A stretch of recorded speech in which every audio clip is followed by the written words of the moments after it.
Call to order the regular meeting of the Dickinson City Commission for Tuesday, January 24th, 2023. Let the record show that all commissioners are present. Commissioner Frederick is joining us by video from a much sunnier area of the world. First item up this evening, we'll start off with the Pledge of Allegiance.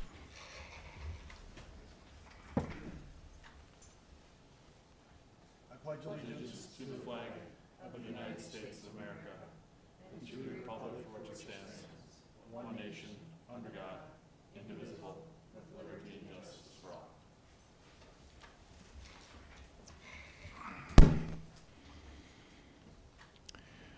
Thank you all for joining us this evening.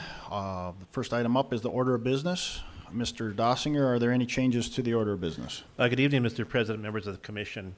There are two changes to the order of business. There will be two additions. Underneath number 3, Administration and Finance, there will be a letter D added, Commission Board Fees, and item E, 2023 Commission Meeting Dates added. Thank you, Mr. Dossinger. Any questions for Mr. Dossinger on the amended order of business? Thought I'd look for a motion. Move to approve. Second. I have a motion to approve by Commissioner Soboluk, second by Commissioner Oderman. Any further discussion, commissioners, on the amended order of business? Not. All in favor of the amended order of business, state aye. Aye. Aye. Aye. Opposed, same sign. Motion carries. Next item up is the consent agenda. Commissioners, are there any items on the consent agenda that you wish to discuss? Hearing no discussion, I'd look for a motion. Mr. President, I move to approve. I have a motion to approve by Commissioner Bear, Second. second by Commissioner Soboluk. Any further discussion on the consent agenda? Hearing none, we'll vote. Dr. Bear, Aye. Mrs. Soboluk, Aye. Mr. Oderman, Aye. Mr. Frederick. Aye. Chair votes aye. Motion carries. We'll move into Administration and Finance, and the first item up this evening is City Board appointments for the Preservation Commission. Mr. Dossinger? Thank you, Mr. President. City staff is looking for approval for individuals to join the Preservation Commission for a 3-year term. These would be reappointments. They desire to be reappointed to the board. They include Troy Price, Jerry Toogood, and Stephen Josephson. City staff recommends approval of these members. Thank you, Mr. Dossinger. Are there any questions on these board appointments? Mr. President, Mr. Dossinger, are there like, is there a limit to terms on our different committees? This is just like a question of clarification. Like, this is a 3-year term, but is there so many terms that they can serve?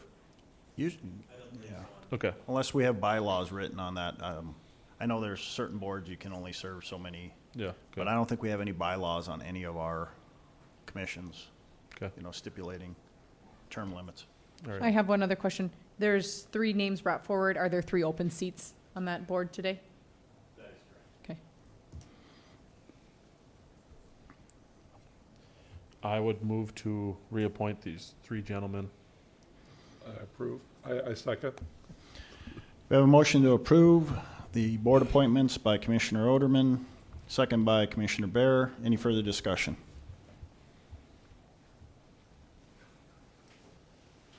Hearing none, we'll vote. Mr. Oderman, Aye. Dr. Bear, Aye. Mrs. Soboluk, Aye. Mr. Frederick. Aye. Chair votes aye, motion carries. Next item up is our monthly financial report, and this will be handled by Accountant Maury.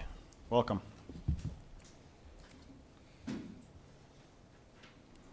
Thank you, President Decker and Commissioners. So the financial report we have for you today, typically we would do our year-end report. We'll do that the second meeting in February. So since we got our final revenue for the year from the state treasurer, we just wanted to give you a brief revenue update so you could see where we're at now that we do have the numbers. So this will just be to go over the revenue we received from the state treasurer's office. So the first graph we'll start out here with is our 1% sales tax. So the green line is for 2022, the red line is 21, and the blue line is 2020. So you can see in 21 we were just a little bit higher. We're down about 36,000 compared to where we were in December of 21, so about a 5% decrease there. However, overall, we're actually 815,000 higher in our 1% sales tax compared to where we were in all of 21. So we're actually up about 13.75% for the year in the 1% sales tax.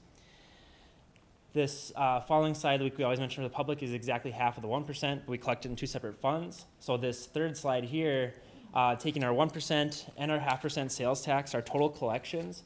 So this bar graph, the very last bar on the right is 2022. So you can see we're at about 10.1 million in our total 1.5% sales tax collections in 22, which is pretty significantly higher than the 8.9 million we ended with in 2021. So this is actually, with this being the last 7 years, this is the highest collections in sales tax we've had in the last 7 years.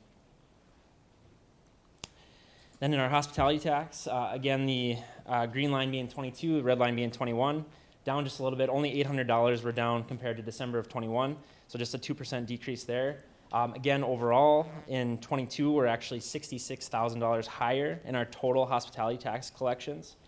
As this bar graph will show, so we were pretty high in 2018 and 2019, and those two green bars in the middle went down in 2020 in that blue bar chart, and then the purple bar on the chart, you see we're still a little bit down, and then now in the orange on the very far right, back up to where we were in 2019. So we're at 990,000 is where we finished in our hospitality tax. Our occupancy tax, the occupancy tax is actually a little bit higher in 22 compared to 21, about 3,900 higher, so about a 14% increase there. And then in our totals here, we're about $44,000 higher in 22 compared to 21 in occupancy tax. So about a 13% increase there. 13% increase there. So you can see again, we're back towards where we were in 2019 with our occupancy tax as well. And then the final two charts I have here, oil impact. You can see pretty much all year, oil impact's been higher in 22. December was no different. We're about 112,000 higher in December of 22 compared to December of 21. So about an 8% increase there. 2022's total, we're at the highest we've been since 2016. Finished the year at 17.3 million, up about 3.7 million compared to the full year 2021. So about a 28% increase there. So again, as you can see, the highest collections we've had in our oil impact since 2016. So again, this is just to give you a brief update on revenue. We'll have more detail for our year end at that second meeting in February. But just wanted to get these numbers to you so you're aware of where we finished our collections. So with that, city staff recommends approval, and I'll do my best to answer any questions you may have. Thank you, Mr. Maury. Any questions for Mr. Maury?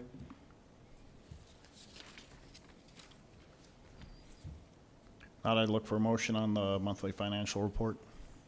So moved. Motion to approve by Commissioner Oderman.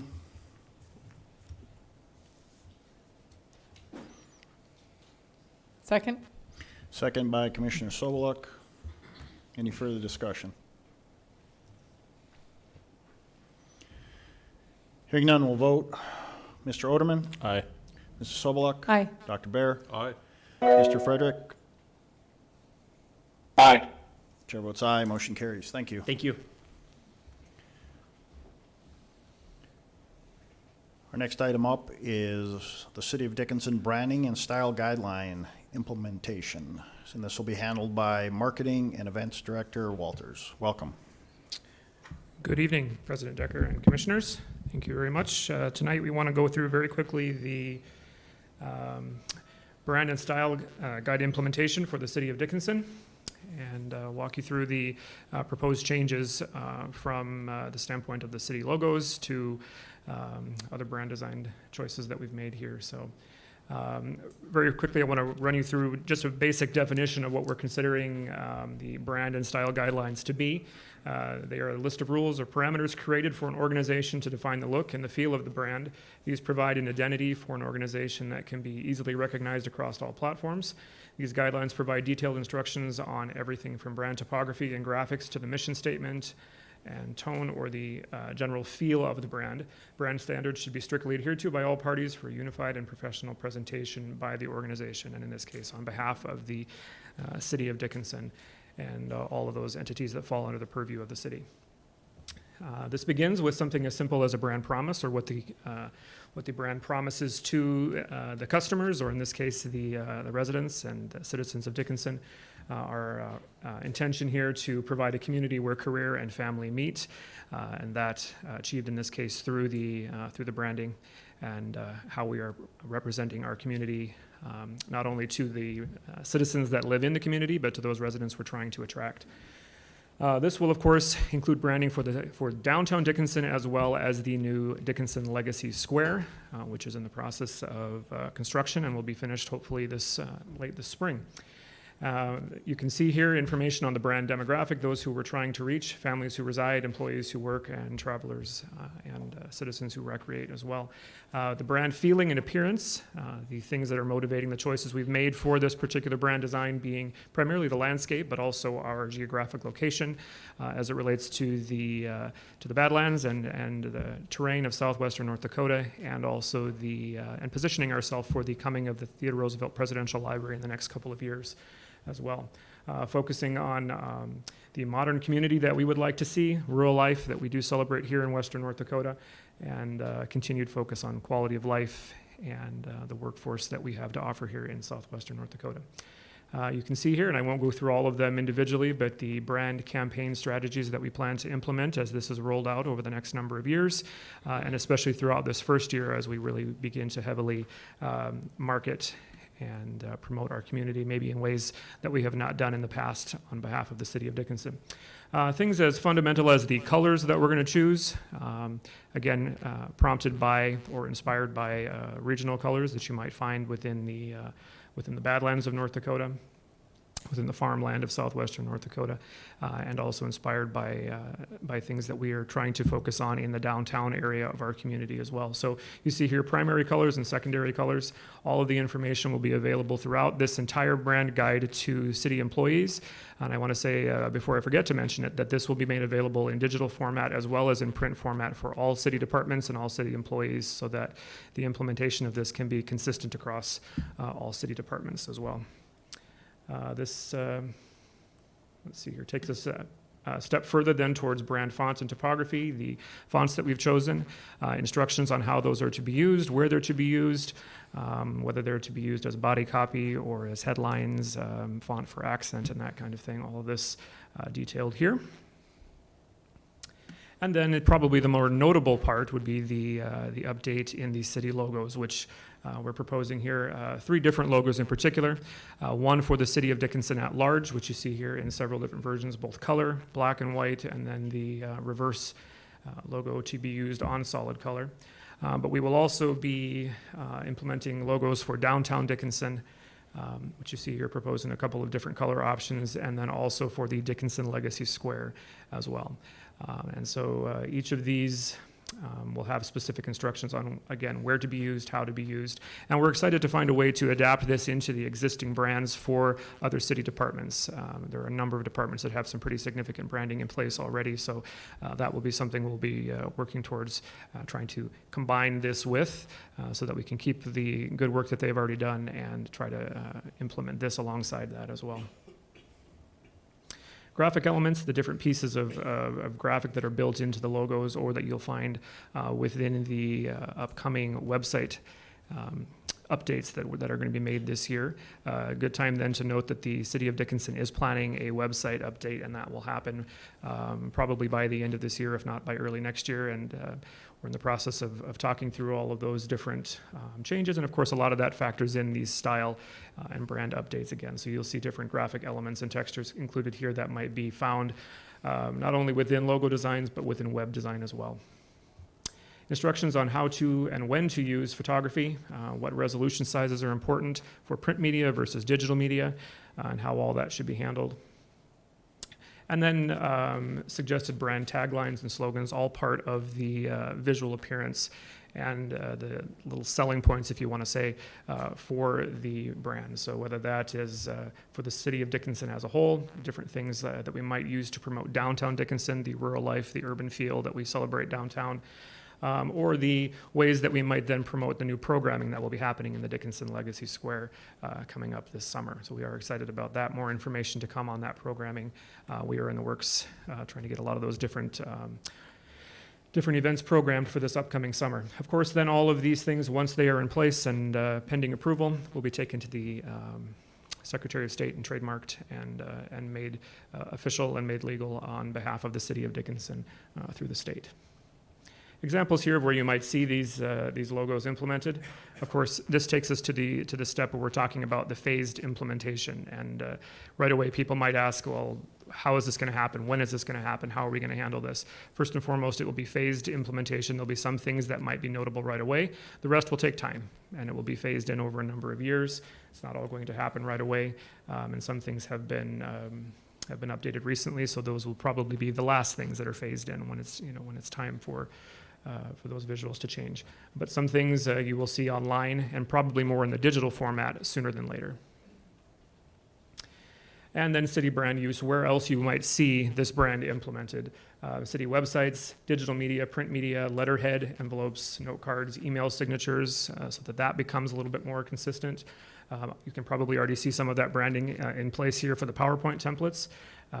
Anything that, whether that's clothing or city vehicles, for example, the water towers, city buildings, merchandise, all of those things will eventually phase in this new design from the fonts to the colors to the logos, all of that's included. And then, as I mentioned before, this will all include then the training that I will be happy to try to provide, or at least the assistance that I'll be happy to provide for the city employees and departments as we move then into what will become the branding and strategic marketing plan for the city of Dickinson, for downtown Dickinson, marketing local programming for the square, and then again, marketing for workforce recruitment, for quality of life and relocation, for quality of life, and I think an important piece, resident retention as well. We have to market to the people that we have so that we can keep them here longer, and then also market for recreation and that traveler experience piece in conjunction with what our local tourism is doing and doing so well. So that takes us roughly to the end there. I'm happy to answer any questions at this time. Thank you, Joel. Any questions for Mr. Walters?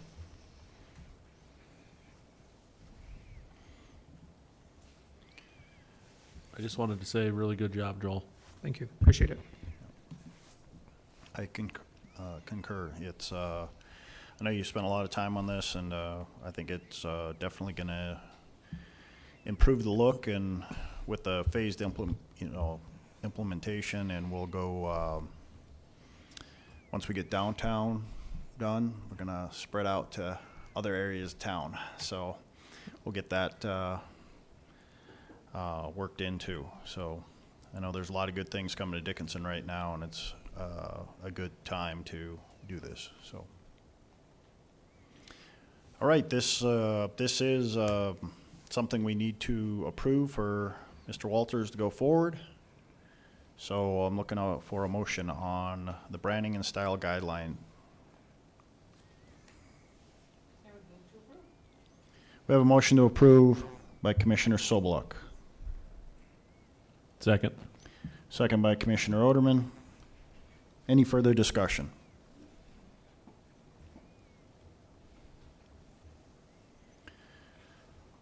Hearing none, we'll vote. Mrs. Sobeluk? Aye. Mr. Oderman? Aye. Dr. Bear? No. I'm sorry, I'm just not sold on the design or the colors.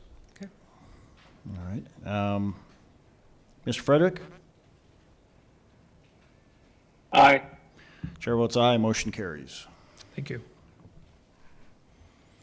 All right, moving into public safety, we have a monthly report from the police department.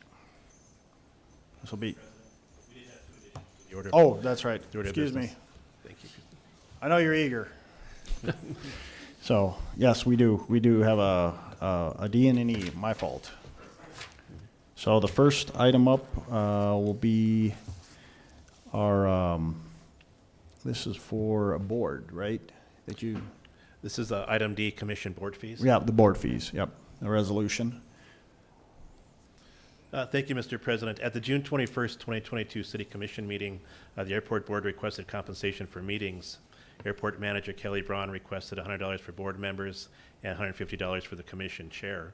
The City Commission approved this request. City staff is requesting approval of a resolution that would move the $20 compensation to $100 per meeting for other city boards. Those boards would include Board of Adjustment, Civil Service Board, Weed Board, Planning and Zoning Board, Library Board, Historic Preservation Board, Urban Forestry Board, Special Assessment Board, and the Energy Committee Board. City staff is recommending approval of Resolution 1-2023.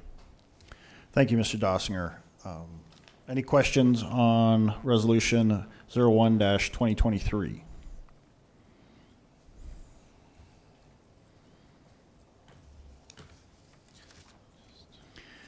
Hearing no discussion or questions on Resolution 01-2023, I'd look for a motion. Mr. President, I move to approve. We have a motion to approve by Commissioner Bear. Second by Commissioner Sobeluk. Any further discussion? Hearing none, we'll vote. Dr. Bear? Aye. Mrs. Sobeluk? Aye. Mr. Oderman? Aye. Mr. Frederick? Aye. Chair votes aye, motion carries. And then the last one, E, we have commission dates, meeting dates. Thank you, Mr. President. In the 2023 regular meeting schedule for City Commission meetings, we have a meeting scheduled for Tuesday, July 4th. City staff is recommending that we remove that date and only have one meeting that month, which will be held on Tuesday, July 18th. City staff is recommending approval for those changes. Thank you, Mr. Dossinger. Any discussion on the removal of the July 4th meeting this year? I think with the budget meetings that typically happen that time of year, I don't think we're gonna probably miss that first meeting in July because we're meeting multiple times that month, so. I agree. Any other comments or questions?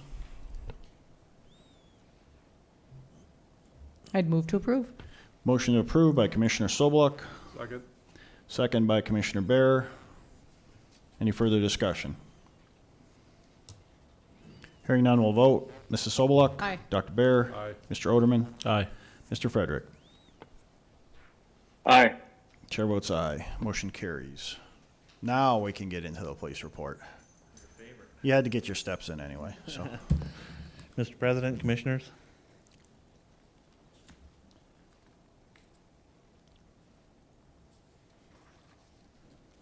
I was going to say, that was the wrong department. Yeah, that's the new branding too. That's not my brand. December monthly report here. For December, we had 1,810 calls for service. This is down from 1,940 last month.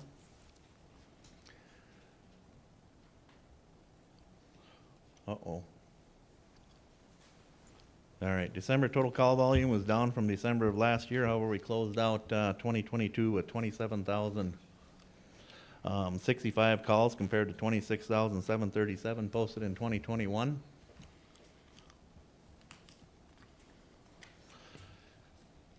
I conducted 195 traffic stops, which resulted in 94 citations and 114 warning. Of those 94 citations, 23 of those were speed related. Traffic enforcement was, of course, impacted by the weather conditions in December and other issues with holidays and so on and so forth. Snow slows people down a little bit. Traffic crashes, 116 crashes were investigated. Fortunately, we had no injury accidents reported in December, so that's pretty good for us. 23 of those were hit and runs. We had approximately 137 arrests, which is down from last month and from December of last year. Of course, weather is impactful on arrests as well. Less time to get out there, less for people to do. More domestics are up, of course.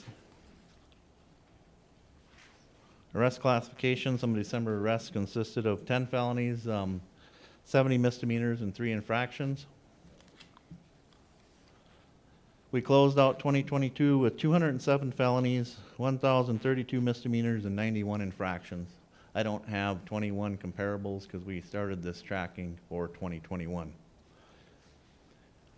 Notable incidents, I figured we'd end the year on positive notes rather than some of the higher incidents that we had. We had a successful silver alert in which we had an 80-year-old man with health issues and suffering from dementia that left his residence in sub-zero temperatures. Silver alert was initiated by DPD officers after extensive search of the city and the county were conducted. He was gone for approximately 10 hours before his vehicle was located in a stockyard in Bowman, North Dakota. So it was a successful silver alert and brought him home safely and reunited with his wife. We conducted sex offender compliance checks, the investigative team did. They conducted in-person compliance checks of the 52 sex offenders registered within the city. All 52 offenders received face-to-face compliance verification meetings during a period of a week, and we're pleased to report we had no violations of that. Detectives were called out 8 times. This totals 94 call-outs for the year compared to 62 in 2021. Call-outs went range anywhere from 3 deaths, investigations, 2 sex crimes, and the silver alert, of course, is logged into these numbers. CID opened 76 new cases in December. These cases included 43 of the sex offender checks, 3 digital forensics, and a burglary, to name a few from the list. CID has an active caseload, approximately 51 cases. They closed out 2022 with an average of 67 compared to 47 in 2021, so their open caseload has gotten heavier throughout the year. Their call-outs have increased exponentially, so they're working hard, and we're still down 1 detective in that unit. Behavioral health, we responded to 97 behavioral health calls. 76 of those were welfare checks, which occur a lot in the winter. People not hearing from their loved ones for a while, or things of that nature. 4 intoxicated subjects. We had 5 suicidal threats, 12 general mental health issues. Training, 276 hours of training was conducted. We had our quarterly training, which included close quarters combatives for the entire patrol division investigations. There was some instructor certification training that was conducted, amongst other trainings. Records, fingerprinted 33 people, registered 21 sex offenders, 61 warrants, summons were processed through their department.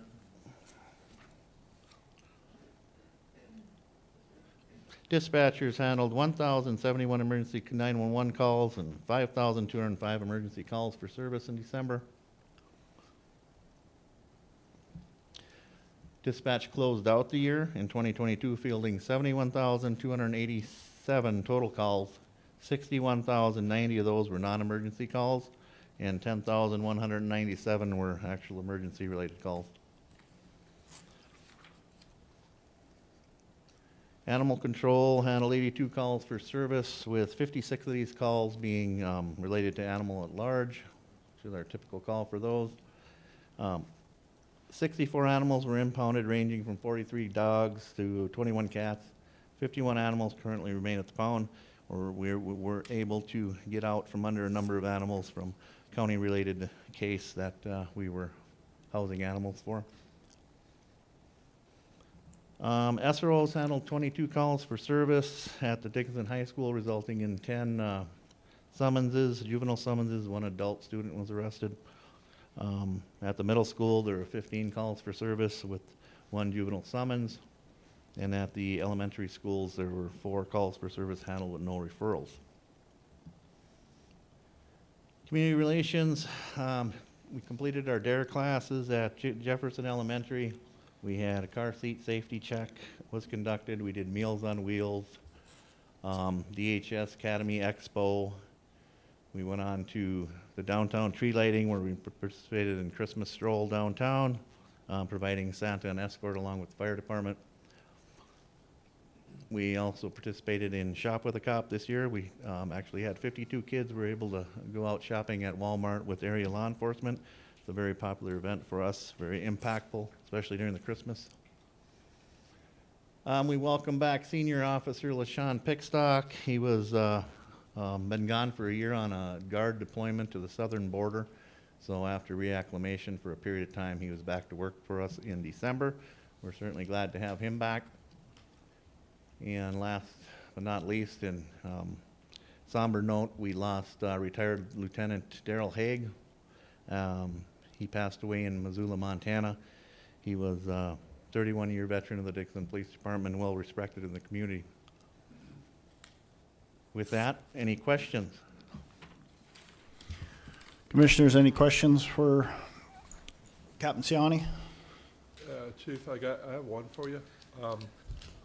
Of the 50, you said there's 52 registered sex offenders.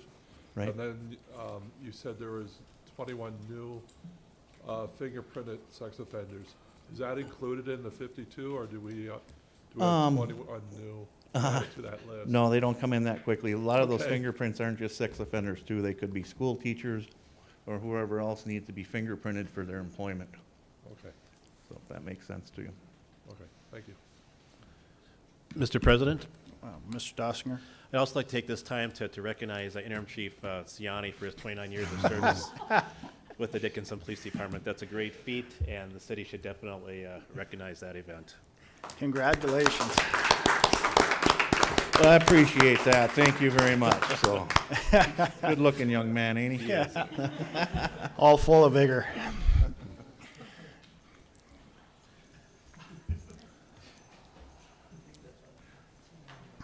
All right.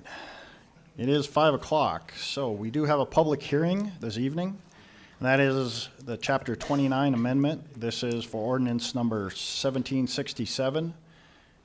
And City Administrator Dossinger will be handling this. Thank you, Mr. President and members of the commission. This is in reference to proposed changes to Chapter 29. The first section deals with weather and emergency closure. All employees shall make every effort to get to work each day of employment with the city. The city administrator or his or her designee will make the decision and announcement if there is no work or a delay in work due to inclement weather or an emergency. Declared event. The beginning and end of the declared event will be specified by the city administrator. If this should happen, every effort will be made to put this announcement through official city communication channels. On an undeclared weather or emergency event, any benefit eligible employee who is unable to make it to work because of inclement weather or an emergency must use accrued vacation leave, personal leave, or a floating holiday. During a declared event, benefit eligible employees will receive leave time up to 8 hours for any scheduled work time that is missed due to the declared event. This will be designated as weather emergency closure leave. The intent of weather emergency closure leave is to make employees whole for the time they missed to the declared event. If the declared event is a partial day, benefit eligible employees will receive weather emergency closure leave up to 8 hours for the portion of the scheduled shift missed due to the declared event. Benefit eligible employees who report to work a scheduled shift, then elect to go home on accrued leave before an inclement weather event or an emergency is declared, will receive weather emergency closure leave only for the time that is authorized to the declared event. Non-exempt benefit eligible employees whose services are essential for the safety of the public as determined by the management shall receive premium pay, 1/2 of their original rate of pay for the time worked during a declared event. In addition to their regular rate of pay, this will be designated as weather emergency closure pay. The intent of weather emergency closure pay is to recognize the essential personnel who are required to work during the declared event to maintain public safety and welfare. The second portion of the proposed changes to Amendment 29 deal with the observed and recognized holidays for the city of Dickinson. Currently, the holidays that are recognized include New Year's Day, Martin Luther King's birthday, President's Day, Good Friday, Memorial Day, Independence Day, Labor Day, Veterans Day, Thanksgiving Day, and Christmas Day. Two additional recognized holidays being proposed is the Friday after Thanksgiving and Christmas Eve. City staff is recommending approval of the changes to Chapter 29. This would be ordinance and final passage of number 1767. Thank you, Mr. Dossinger.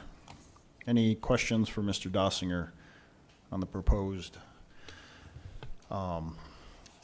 amendments to Chapter 29?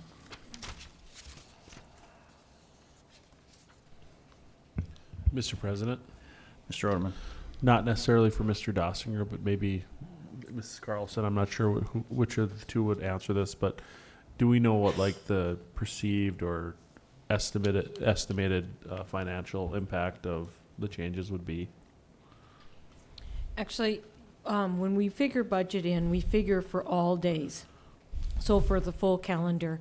And so the budget is not going to be an impact because it's already figured on the 2080 Well, for the whole year. But with like the premium pay for weather events, like, are we just like kind of accepting that as like overtime? Yeah, when we do it the would be estimate? in Okay. the overtime one. And we're always going along, but I should say we budget for what we believe, but there's always going to be circumstances of storms or no storms. So Sure. you're going to go up and down. Okay. I think you guys did good work on this. I don't know who was all involved, but it's obvious that there was a lot of thought that went into it. Any other comments or questions? Hearing none, I'll move to the public hearing. This is a public hearing on Chapter 29 Amendment, Ordinance 1767. Does anyone from the public wishes to come forward? If they have any questions on this amendment or concerns, please state them to the City Commission. If you're watching online, 701-456-7006. You may call in and our control center will patch you through. Anyone with any concerns? Comments or questions?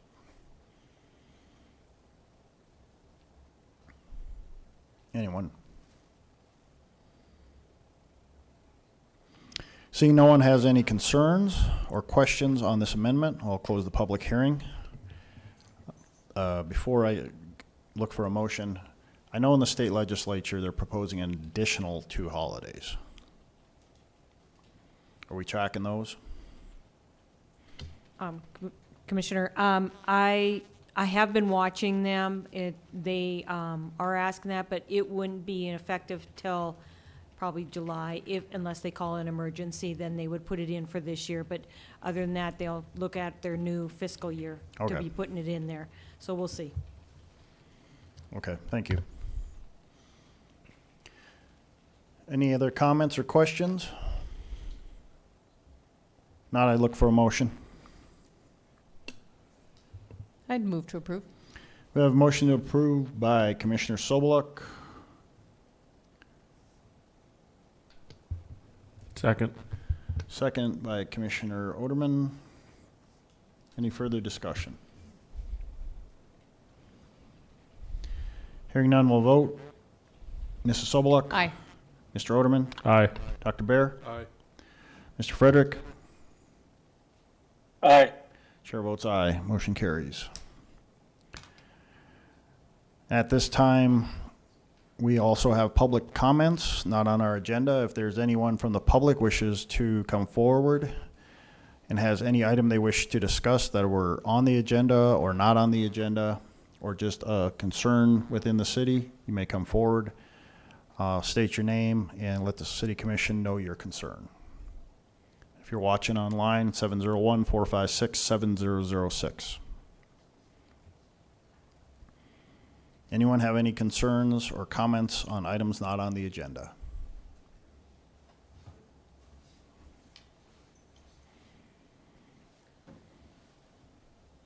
Anyone from the general public?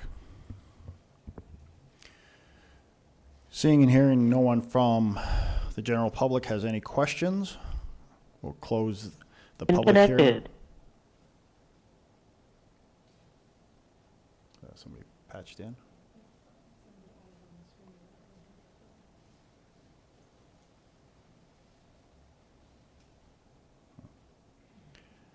Des, is there somebody trying to call in?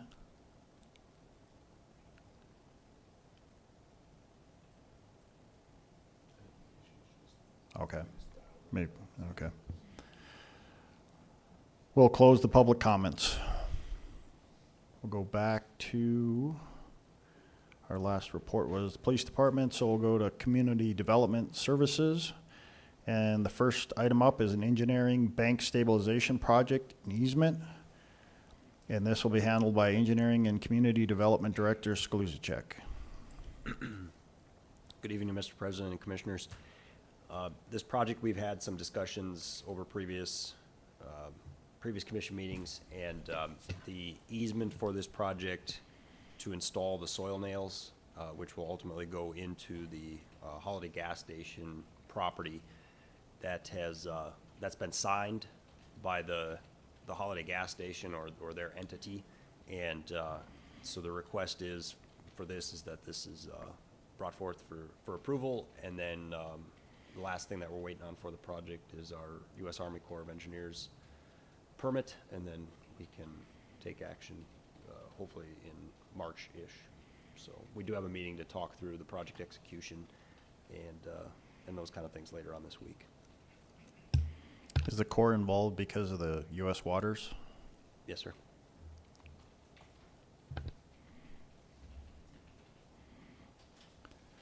All right, are there any more questions or comments? We have a signed easement, and looks like we'll be able to secure this bank with this process. So if there are no questions or comments, I'd look for a motion. Mr. President, I move to approve. We have a motion to approve by Commissioner Bear, Second. second by Commissioner Oderman. Any further discussion?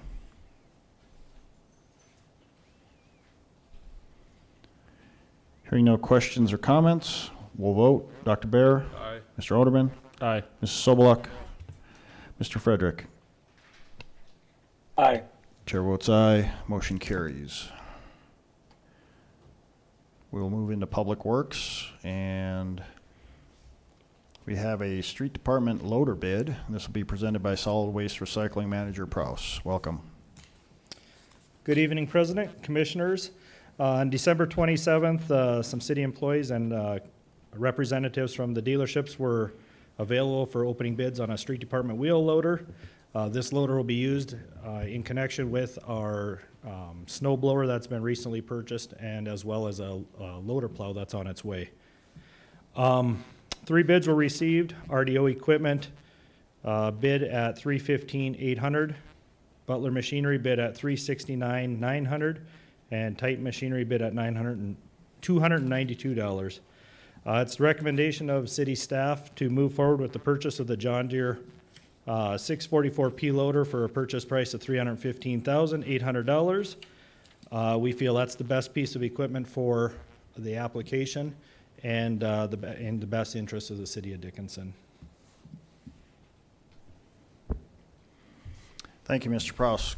Commissioners, any questions? Yeah, Mr. President. Mr. Prouse, included in the packet here, there's a bunch of exceptions to the bids. Yes. Even with all those that were identified, you're still comfortable with that, with going Yes. forward with? We did reach out to City of Bismarck. They recently purchased, I think it's 3 machines. They're using the exact same machine with the same blower actually a little bit bigger blower, and we will not have any issues. Looking at the exceptions, the breakout force, obviously we won't have any issues with that if Bismarck's not seeing anything on their end. Same with the operating weight. We're within under 1,000 pounds of operating weight difference. The final drives, floating versus inboard planetary, shouldn't be any concern to us. Brake pedals really doesn't have a lot of weight bearing there, except for we don't have a right side pedal. And obviously the windows and the batteries are of no concern, so. Okay. The only reason we didn't go with the low bid, there were several issues we were seeing there. We did talk to the representative from Titan Machinery. He admitted that he bid the wrong size machine for the application we were looking at putting it into, so we kind of just pushed that one out right away. And what are we gonna be using this again for? This will actually be tied to the new LaRue blower. It's about a ten thousand pound snow blower that we had just recently purchased Okay. as an great. additional part. Thank you. Along with that, I should say that we do have a Hankey plow coming that will have a snow gate attached. This loader does have the 4th spool in it, so we can run that snow gate attachment. You know what? You read my mind, because I was actually going to ask if we had, that was something I was going to call Mr. Zeroff about, was if, as we're moving forward, if we're going to have snow gates on our plows, so, We have one coming Yeah. that we'll put to trial. awesome. I would move to approve city staff recommendation. I second. We have a motion to approve the bid by Commissioner Oderman, second by Commissioner Bear. Any further discussion?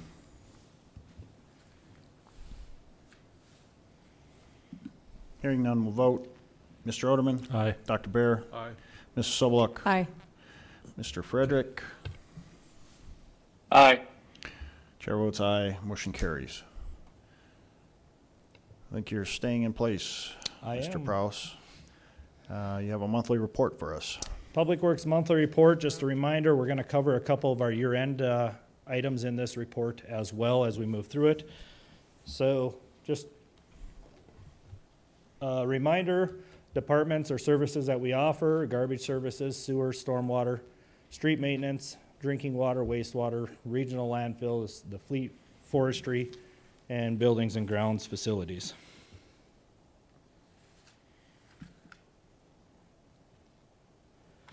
Capital project that we have going on right now is our mausoleum. There's still work being done up there, even with the winter months.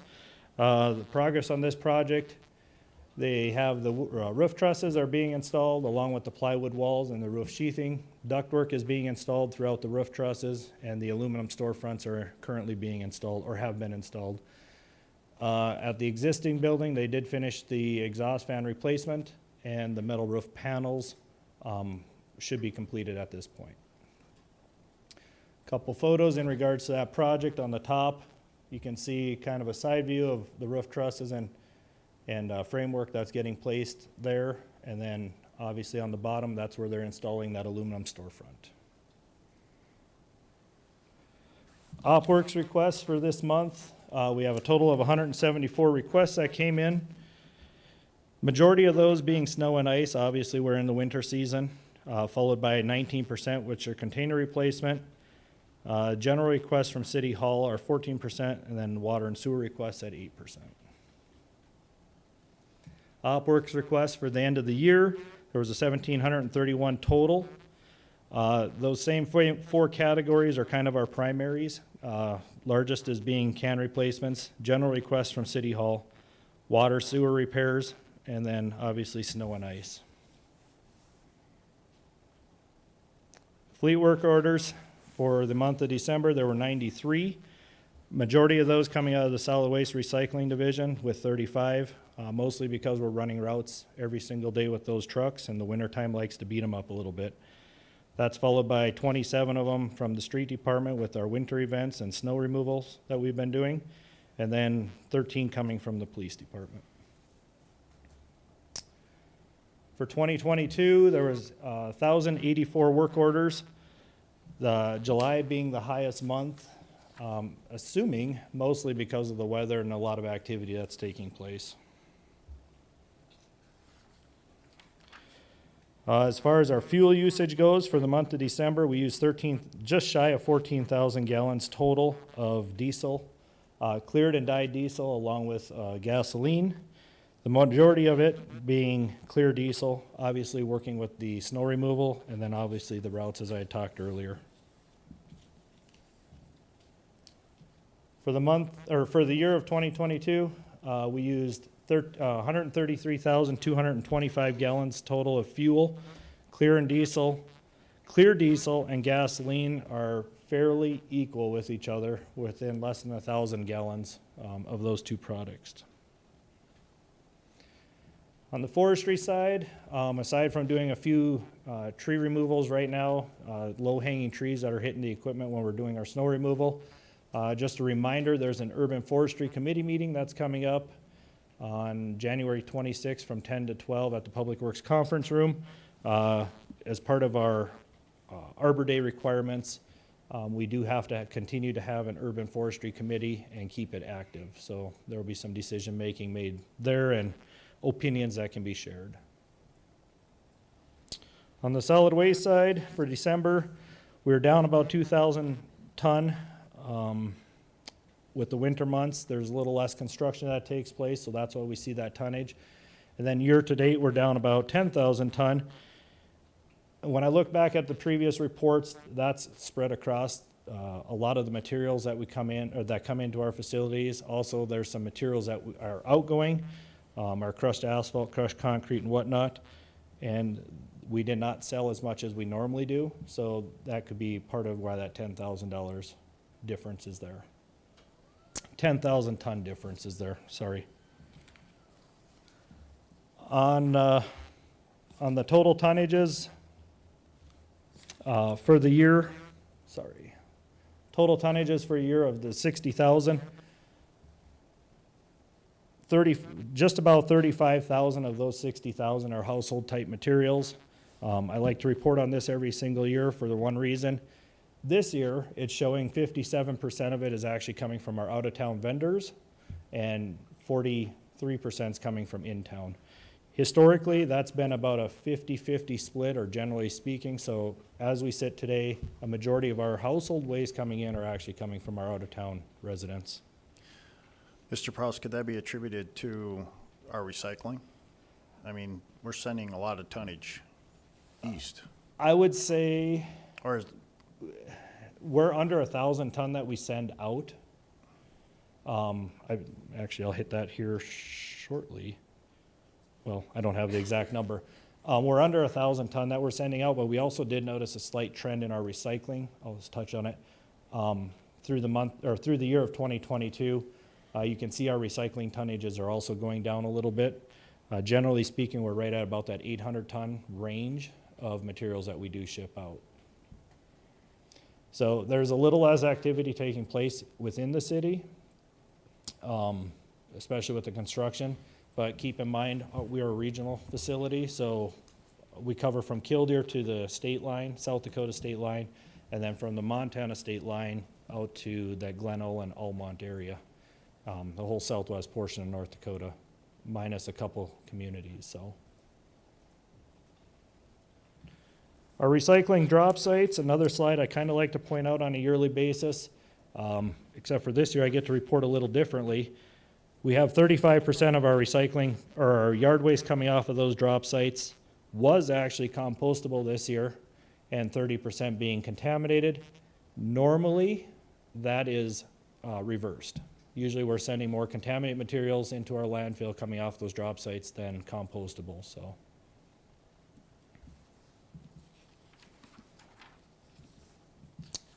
Water utilities, this is actually City Hall request. There was 23 utility billing work orders that were sent in the month of December. The majority of them coming from water calls, water meter ons and water meter offs. So it's delinquent accounts is what's driving that one. For the month, utility billing work orders for the year, there were 21. 2021 is in gray, 2022 is in blue. There was 152 more work orders than 2021 when you're looking at them coming from City Hall. And as I said, most of those are delinquent accounts. Southwest Water purchased 86 million. We're 86 million gallons below for the year. A lot of that is contributing right now to, we had a wet spring and summer, so there was less water used for watering the lawns and sprinkler systems and wherever else that may have been needed.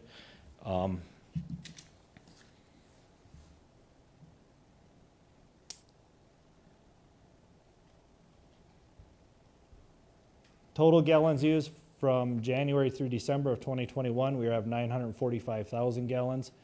And for 2022, we're at just shy of 1.2 million. 1.2 million gallons. A lot of that was, it was higher during the construction months, as you can see on the trend. During the summer months, it's higher. And then obviously, construction went a little longer into the season this year because we had a little nicer weather, so. Septic receiving station opened in June, so we're only trending from June on in this map. With the winter months, you can see there's less septic hauling into our receiving station.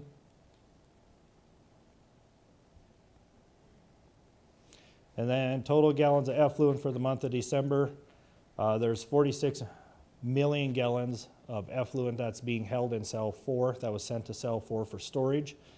10 million gallons was sent to Marathon, mostly to the Marathon refinery for reuse. And then 25 million gallons was sent to the Heart River. Any further questions? Any questions for Mr. Prowse?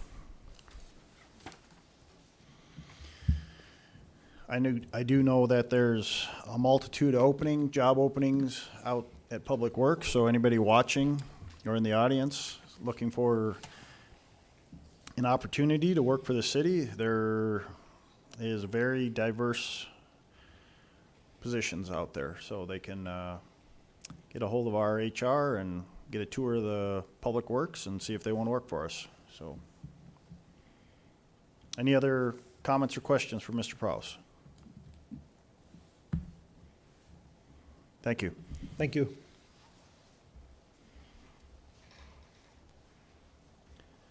And that's the end of our normal agenda. Last item up here, commissioners, is you have anything you wish to speak to before we adjourn? Just a quick point of information. Who's the commissioner that's on the Urban Forestry Committee? I don't think we have one. Urban Forestry Committee? I don't think we have an assigned commissioner. Okay. Good. You volunteering? I'll look at my schedule and 10 to noon on Thursday. Okay. I'll look at my schedule. I might be able to make it. And the only thing that I have is Dickinson will be hosting the Behavioral Health Conference in June. Vision West puts this on. Last year we were a sponsor of this event when it was in Watford City, and I would like the commission to possibly consider us sponsoring or being one of the sponsors again. It's a big event. A lot of people go there. I think there'll be even more. Last year it was Watford City right after that snowstorm. That was and a lot of people still showed up. So this one's in June. So think about it, commissioners, and get back to me. Like I said, I'd like to be a sponsor for this conference in June. So What are the different levels? I'll have to get that back. I'll get it out to you guys in an email, and I'll get one to Linda too. I think last year was like 2,500, wasn't it, that we?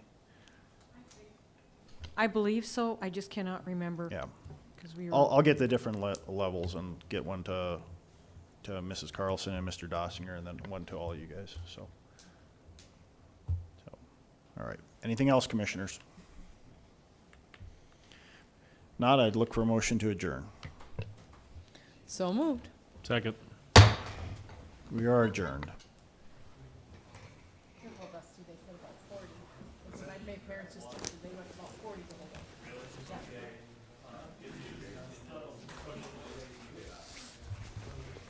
I haven't turned it on yet to see if it's going. I was worried my silence might not work. I didn't want a game to pop up. Maybe I could get all my CEUs in the backyard.